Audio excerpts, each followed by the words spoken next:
రండి ఈ సత్య సువార్త సర్వజనులారా కనరండి ప్రభు సత్య సువార్త.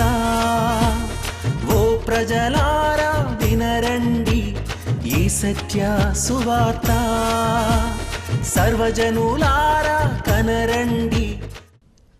ప్రభు అయిన యేసు క్రీస్తు వారి యొక్క నామంలో మిమ్మల్ని అందరినీ ప్రేమతో ఈ సత్య సువార్త అనే ఈ కార్యక్రమానికి ఆహ్వానాన్ని తెలియజేస్తున్నా. మరవలేదు కదూ, మీరు ప్రార్థనాపూర్వంగా ప్రవచనాత్మకంగా మీరు మాట్లాడుతున్నారు కదూ.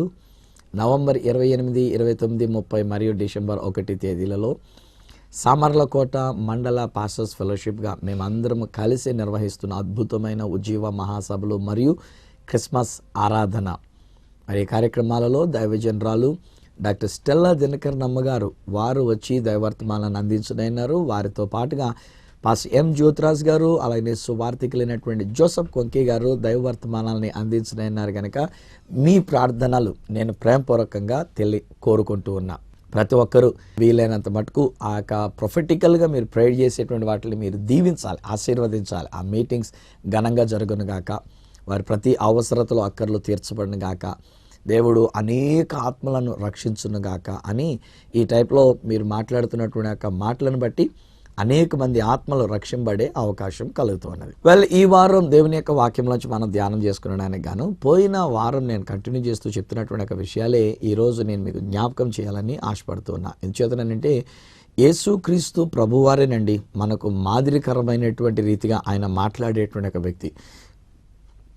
ఆయన మాట్లాడినప్పుడు సమస్యగా మాట్లాడలే. శిష్యులైనటువంటి వాళ్ళు మేము నశించిపోతున్నాం నీకు చింతలేదా అన్నారు. కానీ యేసు ప్రభు లేచి అయ్యయ్యో నశించిపోతున్నామే, అయ్యయ్యో ఇంత తుఫానే, అయ్యయ్యో ఇంత అలజడి రేగిందే అని చెప్పి ఇలాగున ఆయన మాట్లాడలేదు. ఆయన మాట్లాడినటువంటి ఒక మాట ఏమిటంటే పరిష్కారాన్ని మాట్లాడి ఉన్నారు. శాంతి, నెమ్మది, పీస్ అండ్ బీ స్టిల్, నిశ్శబ్దమై ఓరకుండు అని చెప్పేసి అని ఆ యొక్క సముద్రముతో మాట్లాడి ఉన్నారు, అలలతో మాట్లాడి ఉన్నారు, ఆ యొక్క గాలితో మాట్లాడి ఉన్నారు. అందుకనే వాళ్ళు ఆశ్చర్యపోయి ఈయనెవరో, గాలియు సముద్రము కూడా ఈయనకు లోబడుచున్నవి అని వాళ్ళు విస్మయం పొంది ఉన్నారు. ఈరోజుని ఈ కార్యక్రమాలను వీక్షిస్తున్నటువంటి మీకు నేను తెలియజెప్పేటువంటి మాట ఏమిటంటే దేవుని బిడ్డలముగా, క్రైస్తవ జనాంగముగా, క్రీస్తుని ఎరిగినటువంటి వారముగా, క్రీస్తుని దేవుని యొక్క ఆత్మను కలిగినటువంటి వారముగా మనం మాట్లాడితే లోకము విస్మయం పొందున్నట్లుగా మన యొక్క మాట ఉండాలి. లోకం మాట్లాడుతున్నట్టుగా మనం కూడా మాట్లాడితే ఇంకా తేడా ఏంటండి? ఈరోజు నేను లోకస్తులందరూ కూడా వాళ్ళ యొక్క సమస్యను చెప్తూ ఉంటారు, వాళ్ళ యొక్క వాస్తవాలను మాట్లాడుతూ ఉంటారు, ఉన్న విషయాలు వారు పలుకుతూ ఉంటారు. కానీ దేవుని బిడ్డలమైనటువంటి మనం ఎలా ఉండాలి అంటే ఈరోజు ఈ నా కార్యక్రమాన్ని చూస్తూ వీక్షిస్తున్నటువంటి మీరు మన యొక్క లాంగ్వేజ్ ఎట్లా ఉండాలి అంటే ఏమి జరగాలని కోరుకుంటున్నామో దానిని మనం పలుకుదాం. అది నెరవేర్చడానికి దేవుడు తన దూతలకు ఆజ్ఞాపించి వారి ద్వారా మన కొరకు ఆ కార్యాన్ని జరిగిస్తూ ఉంటారు. ఇదే యేసుక్రీస్తు వారి యొక్క జీవితంలో ఇంకా నేను చూడగా 4వ అధ్యాయంలో తుఫానును అణిచిన తర్వాత 5వ అధ్యాయం వచ్చేసరికల్లా యేసుక్రీస్తు ప్రభువారు ఆయన యొక్క శిష్యులు కలిసి అద్దరికి వాళ్ళు వెళ్ళి ఉన్నారు. అది గెరాసేనుల ప్రదేశం. అక్కడ ఒక మనుషుడు యేసు ప్రభువారికి ఎదురుగా వచ్చినాడు. ఆయన వచ్చి సర్వోన్నతుడా మాతో నీకేమి అని చెప్పేసి అని కేకలు వేస్తూ వచ్చినాడు. అతనిలో ఉండినటువంటి దయ్యములు మామూలు విషయం కాదు, 1, 2 కాదు, దాదాపుగా అతనిలో కొన్ని వేల దెయ్యములు ఉండినందు చేత, దురాత్మలు ఉండినందు చేత వాడు దిగంబరుడుగా జీవిస్తూ వచ్చినాడు, బట్టలు లేకుండా జీవిస్తూ వచ్చినాడు, ఇంటి పట్టై ఉండకుండా సమాధులలో నివసిస్తూ వచ్చినాడు, సరైన కుదురు బదురు జీవితం లేకుండా విచ్చలవిడితనంగా జీవిస్తున్నటువంటి జీవితం, సాధు చేయాలని చూచినప్పటికీ సాధుపరచబడ జాలని స్థితులు అన్నట్టుగా అతడు నివసిస్తూ వచ్చి ఉన్నాడు. అంత మాత్రమే కాకుండా అతని యొక్క జీవితంలో నేను గమనించినప్పుడు చిల్ల పెంకులతో తను తాను గాయపరుచుకుంటూ, అనగా పెంకులతో గాయం చేసుకుంటూ తన జీవితాన్ని హాని కలిగించుకున్నటువంటి ఒక జీవితం. కారణం ఏంటి తెలుసండి? అతనిలో ఉండినటువంటి అనేకమైన ఆ యొక్క దయ్యములు ఆ మనుషుణ్ణి ఆ రీతిగా తయారు చేసినటువంటిది. ఈరోజు కూడా నేను ఆలోచన చేస్తుంటే చాలామంది జీవితాలు ఇలాగే ఉంటూ ఉన్నాయి కదూ. చాలామంది ఇంటి పట్టే ఉండట్లే, బయటికి వెళ్ళి తినడానికి ఇష్టపడుతూ ఉంటారు. ఇంటిలో వండిన వంట తినరు, బయటికి వెళ్ళి తినడానికి, హోటల్స్లో తినడానికి ఇష్టపడుతూ. ఇట్స్ ఎ క్యారెక్టర్ అనమాట. మనలో కనబడుతున్నటువంటి ఒక స్వభావం, ఆ నైజం మన నాలాగున బయటికి తీసుకొని వెళుతున్నటువంటి ఒక విషయం. ఇంటిలో వండినటువంటిది మనకి ఇష్టం ఉండదు, బయట వండినటువంటి ఒక రుచులు అవి మనకి చాలా ఇష్టంగా ఉంటూ ఉంటాయి. వాటిని మనం లైక్ చేస్తూ ఉంటాం, వాటిని ఇష్టపడుతూ ఉంటాం. ఈ మనుషుడు కూడా అంతే, ఇంటి పట్టే లేడు, సమాధులలో నివసిస్తూ ఉండినాడు.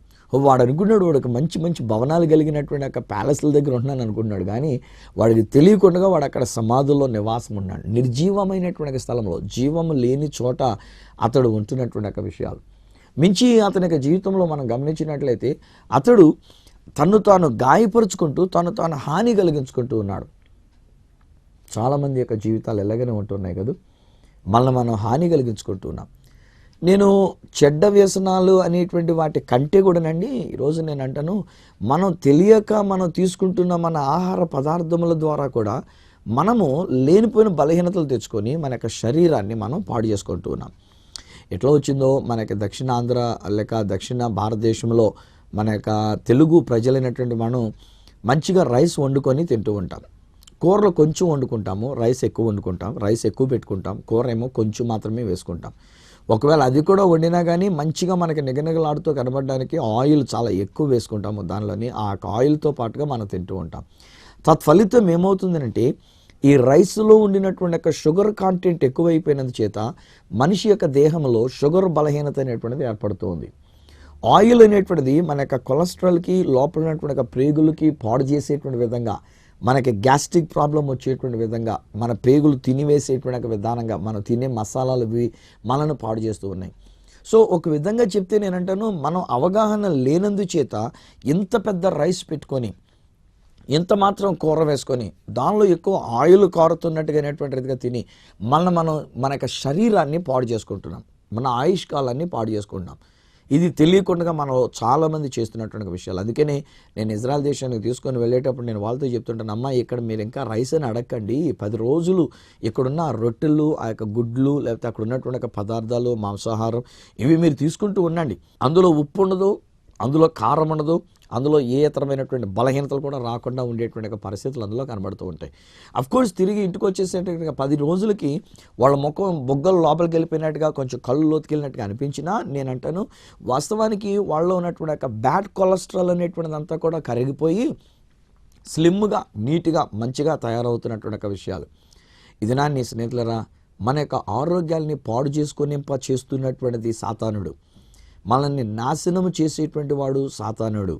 ఇలాగున దురాత్మ చేత పీడింపబడుతున్న మరి యొక్క వ్యక్తి యొక్క జీవితం కూడా ఇదే మార్కు సువార్తలో గనక మనం చూసినట్లయితే, మార్కు సువార్త 9వ అధ్యాయం 25వ వచనం దగ్గరికి వచ్చేసరికల్లా ప్రభు అయిన యేసుక్రీస్తు వారి యొక్క మోగ చెవిటి అనేటువంటి ఒక దయ్యాన్ని ఆయన వెళ్ళగొడతారు. కానీ ఆ మోగ చెవిటి దయ్యాన్ని గురించి ఆ తండ్రి చెప్తున్నటువంటి ఒక మాటలు ఏమంటారంటే, మాటి మాటికి ఒక దయ్యము నా కుమారుని పట్టి పీడిస్తున్నదండి, తత్ఫలితం నా యొక్క కుమారుడు నీళ్లలోనికో అగ్నిలోనికో దుమకడానికి అనేటువంటి ఒక ఆలోచన కలిగి ఉంటూ ఉన్నాడు, తను తాను నాశనం చేసుకోవడానికి అనేటువంటి రీతిగా వాడు వెళ్ళి పడుతూ ఉన్నాడు. సో ఆ యొక్క దయ్యము, వాణిలో ఉండినటువంటి ఒక దయ్యము వాడిని చేస్తున్నటువంటి ఒక విషయం ఏంటంటే, వాడిని ఆత్మహత్య చేసుకోవడానికి పురికొల్పుతున్నటువంటిది, వాడిని నాశనం చేయడానికి పురికొల్పుతూ ఉన్నటువంటిది, వాడు వెళ్ళి అగ్నిలోనో నీళ్లలోనో దుమికేటట్టుగా చేయడానికి పురికొల్పుతూ ఉన్నటువంటిది.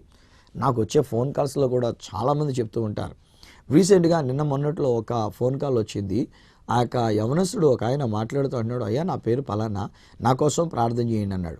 దేని గురించి ప్రార్థన చేయాలి నాయనా అని చెప్పేసి అని అడిగాను.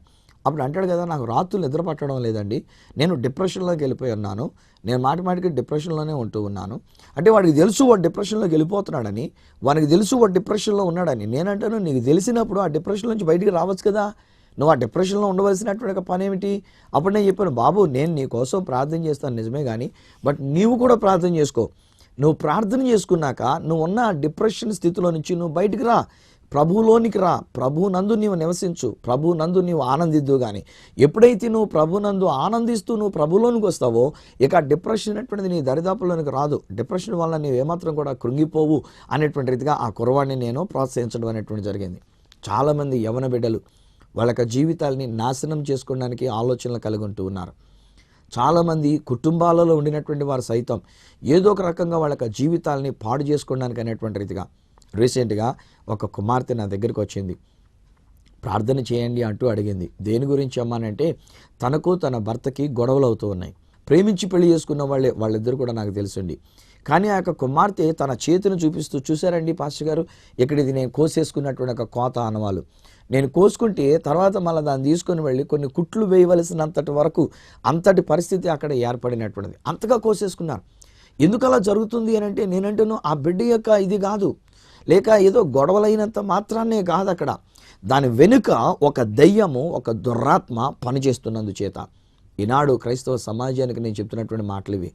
నేటి మన క్రైస్తవ సంఘానికి కూడా నేను చెప్పగలుగుతున్నటువంటి మాటలు ఇవి. Be very careful. సాతానుడు మనల్ని రెచ్చగొట్టి, మనల్ని పాడైపోవడానికి, మనల్ని చచ్చిపోవడానికి, మనం నాశనం చేసుకోవడానికి, ఆత్మహత్యలు చేసుకోవడానికి ఇలాగున్న పురికొల్పుతూ ఉంటాడు సాతానుడైనటువంటి వాడు. కానీ ఈ విషయాలలో మన ప్రభు యేసుక్రీస్తు వారు పలికినటువంటి యొక్క మాటలు గనక మనం చూసినట్లయితే, అక్కడ సేన అనేటువంటి యొక్క దయ్యం పట్టినటువంటి యొక్క విషయంలో, ఆ కుమారుని విషయంలో, ఆ వ్యక్తి విషయంలో ప్రభువారు మాట్లాడుతారు. అపవిత్రాత్మ లేక దయ్యమా, ఆ మనిషిని వదిలిపోము. ఒక్కటే ఒక మాట, ఆ మనుషుని వదిలిపోము, ఇక మీదట ఆ మనుషుని దగ్గర ఏమాత్రం నువ్వు కనబడడానికి ఇక వీలు లేదు అనేటువంటి రీతిగా. ఒకసారి తెలియక ఒక దైవజనుడే మాట్లాడుతూ వారు అన్నటువంటి ఒక విషయం ఏంటంటే, ఈ కాంటెక్స్లో ఆ మనుషుల్లో ఉన్నటువంటివి దాదాపు 6,000 దెయ్యాలు. మొదటగా యేసు ప్రభువారు వదిలిపోము అని చెప్పిన తర్వాత, ఆ తర్వాత నీ పేరేమి అని అడిగారు ఆయన. నీ పేరేమి అని అడిగినప్పుడు సేన అనేటువంటిదిగా చెప్పింది. ఆయన వివరిస్తూ, పాపం ఆయన గురించి నేను విచారించాను ఆ విషయంలో అలా చెప్పడం అనేటువంటిది. ఆయన వివరిస్తూ ఏమంటారంటే, వెళ్ళిపోమన్నా కానీ ఆ యొక్క దెయ్యం వెళ్ళిపోకపోవటం వలన, అది వెళ్ళకపోవటం వలన ఇప్పుడు యేసుక్రీస్తు వారు కాస్త వణిగిపోయి, యేసుక్రీస్తు వారు దానికి కాస్త భయపడి, ఏంటిది ఇది, నాకు లోబడలేదు, నేను మాట చెప్పినా కానీ ఇంకా వెళ్ళలేదు, అసలు దీని సంగతి ఏంటో తెలుసుకుందాం అనుకొని నీ పేరేంటి అని అడిగాడంట. అప్పుడు దాని పేరు చెప్పిన తర్వాత అప్పుడు దాని యొక్క పవర్ ఏంటో తెలిసిందంట. అప్పుడు యేసు ప్రభువారు ఆ దెయ్యాన్ని వెళ్ళగొట్టారంటారు. బహుశా కొంతమందికి అవగాహన లేకుండా మాట్లాడేటువంటి ఇలాంటి విషయాలు కొన్ని వింటూ ఉన్నప్పుడు భలే బాధ అవుతూ ఉంటుందండి. అందుకని నేను సెల్ఫ్ ఇంటర్ప్రిటేషన్ అనేటువంటిది మనం ఎప్పుడు చేసుకోవద్దు. కొన్ని విషయాల్ని కొంతమంది చాలా ఓన్గా ఏంటో వాళ్ళకి తెలుసన్నట్టుగా చెప్తూ ఉంటారు. ఈ మధ్యలో ఆ విషయానికి వస్తే నేను అంటాను, మన ఇంటర్నెట్లో కూడా ఇలాంటి విషయాలు చాలా పెడుతూ ఉన్నారు. నేను ఇజ్రాయెల్ దేశాన్ని తీసుకొని వెళ్ళినప్పుడు లోతు భార్య అని చెప్పేసి అక్కడ ఏదో ఒకటి చూపిస్తారు కింద, ఇదిగో అని చెప్పేసి చూపిస్తాం. కానీ ఏది కూడా నికరంగా ఫలానది అని మనం ఖచ్చితంగా చెప్పలేము. ఎందుకంటే పితరులు ఎవరో చెప్తూ వచ్చారు కనుక ఇది లోతు యొక్క భార్య అనేటువంటి ఒక ఉప్పు స్తంభంగా మారినటువంటి దాన్ని. ఇంటర్నెట్లో ఒక సన్నగా పొడుగ్గా లేచినటువంటి దాన్ని ఒకటి చూపిస్తారు, ఇది లోతు యొక్క భార్య అని చెప్పేసి అది పెడతారు. ఇప్పుడు ఈ లోగా గొడవలు ఏంటంటే, నో నేను ఇంటర్నెట్లో చూశాను అదే లోతు భార్య అంటారు. ఇంకోటి అంటే లేదు ఇదే లోతు భార్య. ఎందుకంటే దీనికి పరీక్ష చేసిన తర్వాత మనిషికి ఉన్నటువంటి యొక్క కెమికల్స్ అన్నీ కూడా, మనిషిలో ఉన్నటువంటి లక్షణాలన్నీ కూడా ఆ ఉప్పు స్తంభంలో ఉన్నాయి కనుక ఇదే అని అంటారు. ఇంకొకళ్ళు వచ్చి, ఏమండి ఈరోజు నేను అంటాను అవన్నీ నాకు ఎందుకండి, నేనైతే మాత్రం నేను దేశాన్ని తీసుకొని వెళ్ళినప్పుడు, ఇజ్రాయెల్ దేశాన్ని తీసుకొని వెళ్ళినప్పుడు కూడా నేను ఇలాంటి చారిత్రాత్మకమైన విషయాలు ఇంటర్నెట్లోంచి ఇంకోటిలోంచి నేను చెప్పనండి. నాకు కావాల్సింది నా బైబిల్ గ్రంథం. నా బైబిల్ గ్రంథం చెప్పింది లోతు యొక్క భార్య ఉప్పు స్తంభం అయిందని. సో ఆమె ఉప్పు స్తంభం అయిందని నేను నమ్ముతా. అక్కడ ఉన్నటువంటిది మేము చూపించేటువంటిది అదే ఉప్పు స్తంభమా కాదా అది నాకు తెలియదు. అందుకే నేను నా లాంగ్వేజ్లో కూడా నేను వాళ్ళకి చెప్పేటటువంటి బహుశా ఇదే ఆ ఉప్పు స్తంభమై ఉండి ఉండవచ్చు. ఎందుకంటే ఎక్కడ అది సొదొమ గొమొర్రాలో ఉండి ఉండవచ్చు. బహుశా ఇలా పర్వతం మీదకి వెళుతున్నప్పుడు అక్కడి నుంచి వెనక్కి తిరిగి చూసినందుచేత ఆమె ఉప్పు స్తంభం. బట్ వన్ థింగ్ అంటాను, అదేంటంటే లోతు యొక్క భార్యగా ఉండకుండా ఆమె నిర్జీవురాలైపోయింది, చనిపోయింది. ఆమె అక్కడ ఒక ఉప్పు స్తంభం, పనికిరాని ఉప్పు స్తంభంగా మారిపోయినటువంటిది అని చెప్పేసి అని అది మాత్రం నేను వారికి తెలియజేస్తుంటాను. అందుకని ఈరోజు నేను ఏమంటానంటే, మనం ఇంటర్నెట్లో చూసుకొని లేకపోతే ఎవరో ఏదో చెప్పారనుకొని, ఎవరో ఏదో చెప్పిందాన్ని ఆధారంగా తీసుకొని ఈరోజున మనం వాగ్వాదాలు పెట్టుకోవద్దు. యేసుక్రీస్తు ప్రభువారు తన నోటి మాట చేత పలికినటువంటి ఒక పలుకులో ప్రతి విధమైనటువంటి ఒక దయ్యములను ఆయన వెళ్ళగొట్టి ఉన్నాడు. Is not scared of demons. దెయ్యాల గురించి ఆయన భయపడిపోయినటువంటి వాడు కాడు. నిజానికి ఆ దెయ్యాలు ఆయన వదిలిపెట్టి పారిపోయినటువంటివి. ఆయన శోధించడానికి వచ్చినటువంటి అపవాది ఆయన యొక్క బలమును చూచి శోధింపలేక వాడు తోకముడుచుకొని పారిపోయినటువంటిది అక్కడి నుంచి కూడాను. కనుక ఈరోజు నేను మీతో చెప్తున్నటువంటి మాటలు ఏంటంటే, ఒకవేళ ఎలాంటి దయ్యముల చేత పీడింపబడుతున్నా, ఎలాంటి దురాత్మల చేత పీడింపబడుతున్నా, ఒకవేళ మన ఇంటిలో మన యొక్క కుమారులని ఒకవేళ ఏ విధమైనటువంటి దురాత్మల పట్టి పీడిస్తూ ఉన్నా, ఎటువంటి దురాత్మల చేత ఒకవేళ మనము పీడింపబడుతూ ఉన్నా, ఈ దినాన్ని నేను మీకు జ్ఞాపకం చేస్తున్నటువంటి మాట ఏంటంటే, యేసు మీలో ఉన్నంత వరకు మీరు పలికేటువంటి మాట చొప్పున ఆ దయ్యములన్నీ కూడా తొలగిపోవలసిందే. Speak a prophetic prayer. ఒక ప్రవచనాత్మకమైనటువంటి మాట పలకండి, దయ్యములతో మాట్లాడండి. యేసు నామములో నేను ఆజ్ఞాపిస్తున్నా, ఈ దురాత్మ ఈ మనుషుని విడిచి పొమ్ము అని ఆజ్ఞాపిద్దామంతే. మార్కు సువార్త 9వ అధ్యాయంలో ఉన్నటువంటి ఆ యొక్క దెయ్యమైతే 2 జబ్బులను తీసుకొచ్చింది. మోగతనాన్ని తీసుకొని వచ్చింది, చెవిటితనాన్ని కూడా తీసుకొని వచ్చినటువంటి దయ్యం అది. సో అందుచేత యేసుక్రీస్తు ప్రభువారు ఎప్పుడైతే ఆ మాట పలికారో వెంటనే ఆ యొక్క మోగ దెయ్యము, అతను ఉన్నటువంటి చెవిటి దెయ్యం 2 వెళ్ళిపోయినటువంటిది. గమనించండి ఇక్కడ ఒక మాట, అది క్యారెక్టర్ వైజ్గా కనుక మనం చూసినట్లయితే చెవిటి దెయ్యము అనగా వినబడని దెయ్యము. కానీ యేసు మాట పలికినప్పుడు దానికి వినబడింది. శిష్యులు మాట్లాడారు, శిష్యులు ప్రయత్నం చేశారు అక్కడ దెయ్యాన్ని వెళ్ళగొట్టడానికి. కానీ వాళ్ళకి తెలిసింది అది మోగ దెయ్యం మాత్రమే అనుకొని బహుశా వాళ్ళు ఏ రీతిగా ప్రయత్నాలు చేస్తూ వచ్చినారో. కానీ దానిలో ఉన్న మరొక క్యారెక్టర్ చెవిటితనం కనుక వీళ్ళు ఎన్ని చెప్పినా వినబడలేకపోయింది. ఇది లోకస్తులు మాట్లాడేటువంటి ఒక మాట. స్నేహితులారా, లోకంలో వాళ్ళు ఒకవేళ ఎన్ని మాటలు మాట్లాడినా ఆ యొక్క దెయ్యాలు వినబడనట్టుగా ప్రవర్తిస్తూ ఉంటాయి, వినబడనట్టుగా వాళ్ళు నడుచుకుంటూ ఉంటారు, వినబడనట్టుగా వాళ్ళు ఉంటూ ఉంటారు. కానీ ఈరోజు నేనంటాను, అదే యేసయ్య మనలో ఉండి మనం మాట్లాడితే వినబడని చెవిటి దెయ్యములకు సైతము మనం పలుకుతున్నటువంటి ఒక మాట విని తీరాల్సిందే. ఇలాగ ఆలోచిస్తూనంటే ఇంకా అద్భుతమైనటువంటి ఒక మాట అండి. అది ఇదే మార్కు సువార్త 5వ అధ్యాయం 41వ వచనం దగ్గర కనుక మనం చూసినట్లయితే, ఒక చిన్నది చనిపోయింది, దానిని మంచం మీద పరుండు పెట్టేశారు. ప్రభు దగ్గరికి వెళ్ళి ఆ ప్రభుని తీసుకుని వచ్చినారు. ప్రభువారు లోపలికి వచ్చినారు. ఆ చిన్నది పరుండి ఉన్న గదిలోనికి యేసు ప్రభువారు వచ్చి ఉన్నారు. ఆ లోపలికి వచ్చి ప్రభువారు చెప్పినటువంటి ఒక మాట అక్కడ ఏమిటంటే, చిన్నదానా లెమ్మని నీతో చెప్పుచున్నాను అనేటువంటి ఒక మాట. అది అక్కడ ప్రభువారు చెప్తున్నమాట. చిన్నదానా లెమ్మని నీతో చెప్పుచున్నాను అని ఎవరితో చెప్పారు? యేసుక్రీస్తు ప్రభువారు చనిపోయినటువంటి ఒక కుమార్తెతో చెప్పి ఉన్నారు.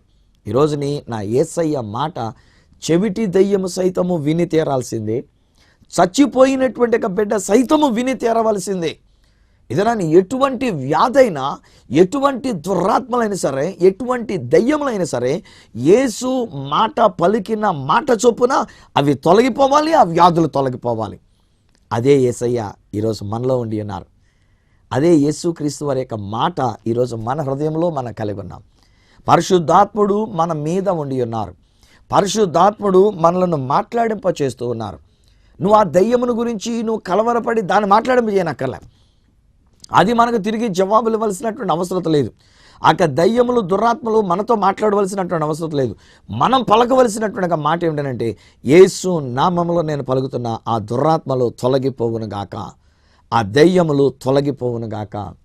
నా ప్రియ స్నేహితులారా, బహుశా ఒక ఇంటిలో మనకి అసమాధానం ఉంది అని అంటే నేను అంటాను, అసమాధానాన్ని కలిగించేటువంటి ఒక దెయ్యము ఆ ఇంటిలోనికి వచ్చి ఉన్నదేమో. ఈ మాటకు వస్తున్నట్టే సడన్గా జ్ఞాపకం వస్తున్నటువంటిది, నేను ఐగుప్తు దేశానికి వెళ్ళినప్పుడు అక్కడ ఆ పిరమిడ్స్ దగ్గర కొన్ని బొమ్మలు అవి అమ్ముతూ ఉంటారు. ఎందుకో వాటిని చూసినప్పుడు నాకు వాటి వెనకాల ఉండేటువంటి దురాత్మల ప్రభావం కనబడుతూ వచ్చింది. మన వాళ్ళతో చెప్తూ ఉంటాను సాధారణంగా, అరే బాబు ఈ కొనుక్కుంటూ వలన ఒకవేళ వాటి వెనుకుండే దురాత్మలను మనం తీసుకొని వెళుతూ ఉన్నామేమో. ఐగుప్తు దేశంలో ఆత్మలను గురించినటువంటి నమ్మిక వాళ్ళకి ఎక్కువ. అక్కడ ఉన్నటువంటి స్థలం పిరమిడ్స్ అనేటువంటిది కూడా వాస్తవానికి అది సమాధుల యొక్క స్థలంగా ఉండినటువంటిది. సో అక్కడి నుంచి మీరు కొనుక్కొని వెళ్తున్నప్పుడు ఆ వస్తువు మీరు తీసుకెళ్ళి ఇంట్లో పెట్టిన తర్వాత భార్యాభర్తల గొడవలు వచ్చేయచ్చు. బహుశా వస్తువు తీసుకుని వెళ్ళి మన ఇంట్లో పెట్టుకున్న తర్వాత మన ఇంటిలో నష్టం అనేటువంటిది వాటిల్లో వచ్చునేమో.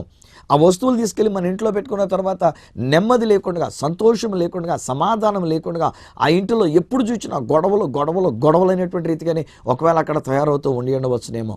సో అందుచేత నేను మన వాళ్ళతో చెప్తున్నారే, బాబు మీరు అలా కొనుక్కోవడానికి ఇష్టపడకండి అని. అప్పటికి ఒకవేళ కొంతమంది ఎలా ఉంటారంటే, అయ్యో మేము ఎంత దూరం వచ్చి మేము తీసుకెళ్ళాలనుకున్నాం, పలానోళ్ళకి తీసుకెళ్ళాలనుకున్నాం, లేక మా ఇంట్లో కూడా ఇది జ్ఞాపకంగా మేము పెట్టుకోవాలనుకున్నాం అని కొనుక్కోవాలనుకుంటే కొనుక్కోండి. కానీ యేసు రక్తముతో వాటికి ముద్ర వేయండి. యేసు రక్తముతో మేము వీటిని ప్రతిష్ఠిస్తున్నామని చెప్పుకొని ఒకవేళ కొనుక్కొని తీసుకొని వెళ్తానంటే మీరు తీసుకొని వెళ్దురుగానంట. ఇచ్చేదనంటే ఎప్పుడైతే యేసు రక్తము అని మనం పలుకుతామో అంతేనండి, ఆ దురాత్మల దెయ్యములన్నీ కూడా తొలగిపోతున్నటువంటిది. చాలాసార్లు నాకు ఎదురైనటువంటి ఒక అనుభవాలు ఎలా ఉంటాయి అంటే, ప్రార్థన చేస్తూ ఉంటాను, ఎవరికొరకైనా ప్రార్థించేటప్పుడు తలల మీద చేతులుంచి ప్రార్థన చేస్తూ ఉంటాను. ఒక్కొక్కసారి సడన్గా ఆ చేతులు ఉంచేసరికల్లా నా చేతి వ్రేళ్లలో ఒక విధమైనటువంటి తిమ్మిరితనం అనేటువంటిది ఏదో జరుగుతున్నటువంటిది నాకు అనిపిస్తుంది. వెంటనే పరిశుద్ధాత్మ నాకు తెలియజెప్పేటువంటి మాట ఏంటంటే, there are some evil spirits upon this person. ఆ వ్యక్తి మీద కొన్ని దురాత్మ శక్తులు ఉండినటువంటి ఒక విషయాల్ని పరిశుద్ధాత్మను బయలుపరుస్తూ ఉంటాడు. వెంటనే నేను చెప్తా, అలాగే చేతులు ఉంచుతాను, వెంటనే వెనక్కి తీసేయను. ఆ చేతులు ఉంచినటువంటి వాడిగా నేను పలికేటువంటి మాట మళ్ళీ దురాత్మలు అని చెప్పేసి చెప్పను. ఎందుకంటే వింటున్నటువంటి ఆయన యొక్క జీవితంలో, ఆయన యొక్క హృదయంలో మళ్ళీ ఆ విషయాన్ని గురించి ఆలోచన కలగ, అయ్యో నాలో దెయ్యాలు ఉన్నాయా అని మళ్ళీ ఫీల్ అయిపోయి దెయ్యాలకి అవకాశం ఇచ్చేటువంటి పరిస్థితి రానివ్వకూడదు. కనుక ఒక మాట పడతా, యేసు రక్తం ఈ కుమ్మాడి మీద నేను ప్రోక్షిస్తున్నా. నాచుడని యేసు నామంలో ప్రతి చీకటి శక్తులు నేను లయపరుస్తున్నా. యేసు రక్తము తీయక నేను ముద్ర వేస్తున్నాను అని ఎప్పుడైతే అంటూ ఉంటానో వెంటనే ఆ చేతులు ఉన్నటువంటి తిమ్మిరు అనుభవాలు అవన్నీ కూడా తలిపి మళ్ళీ నార్మల్గా ఉంటుంటుంది. అప్పుడు దేవుని యొక్క ఆశీర్వాదాన్ని ఆ వ్యక్తి మీద నేను విడుదల చేస్తుంటా. చాలాసార్లు మన వాళ్ళకు ఉన్నటువంటి అభిప్రాయం ఏంటంటే, ఏదైనా దెయ్యాలు పట్టేసరికల్లా లేక దెయ్యాలు కనబడుతుండేసరికల్లా వెంటనే మనం దెయ్యాలని వెళ్ళగొట్టే పలానా ముద్ర వేయబడిన ఎవరో ఒక వ్యక్తి దగ్గరికి అన్నట్టుగా అనుకుంటూ ఉంటాం. లేకపోతే వెంటనే మనం ఏమనుకుంటామంటే, ఎవరి దగ్గర కన్నా పెద్దవాళ్ళ దగ్గర తీసుకెళ్ళి అక్కడ ఏదైనా దెయ్యాల గురించి చూపిద్దాం, లేదంటే ఏదైనా తాళ్ళు కట్టిద్దాము, లేదా తావీదులు కట్టిద్దాము అని చెప్పేసి అని ఇలాగున్న మన వాళ్ళు అనుకునేటువంటి ఒక విషయాలు. కానీ ఈరోజు నేను చెప్తున్నటువంటి ఒక మాట ఏంటంటే, you can speak a prophetic prayer.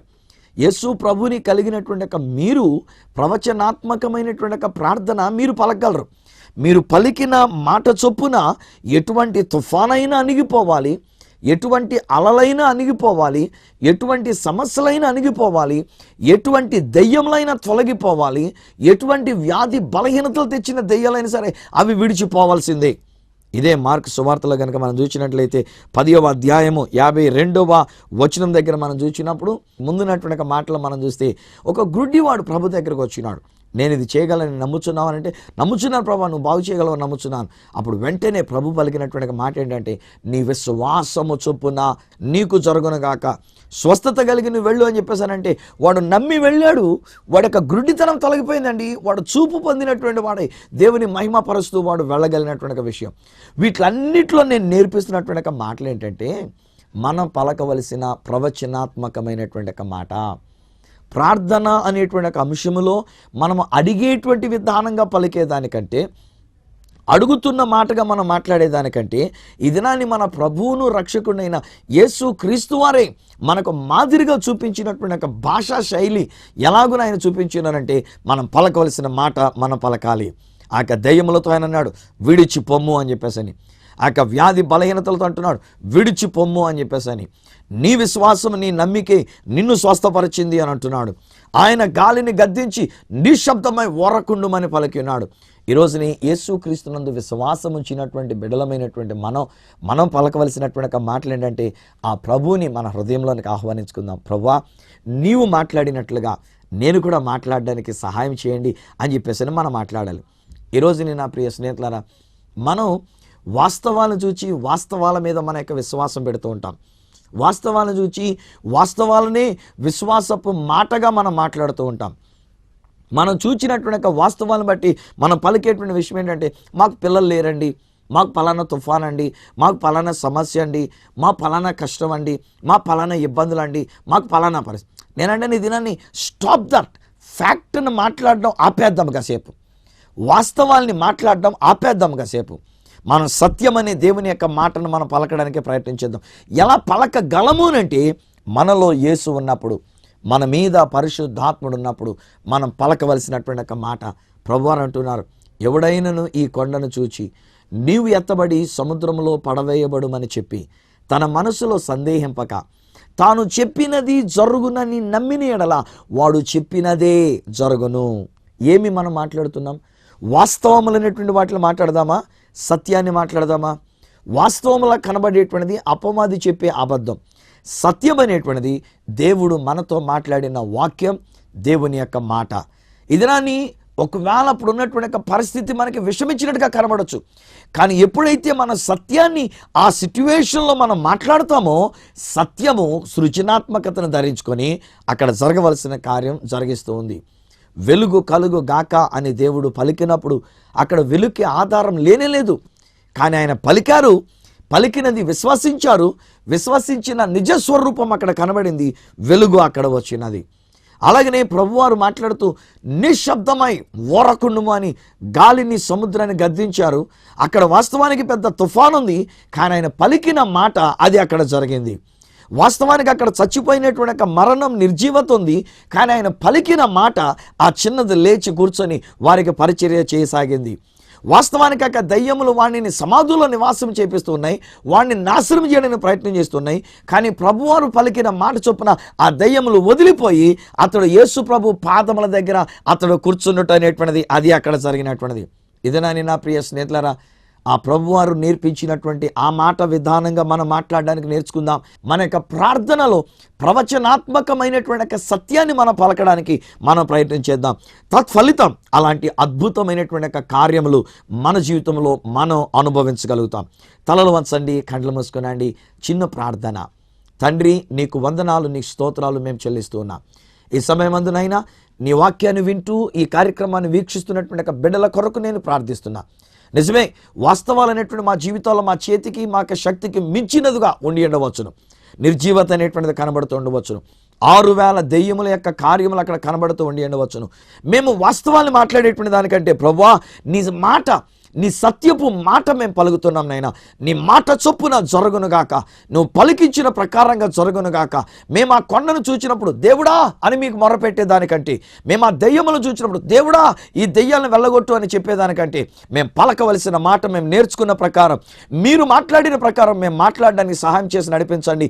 తత్ఫలితం మేము మాట్లాడినటువంటిది, మేము చెప్పినటువంటిది జరుగును అని మీరు సెలవిచ్చినట్లుగా అది జరుగునట్లుగా మీరు కార్యాలను చేస్తున్నందుకు నీకు వందనాలు.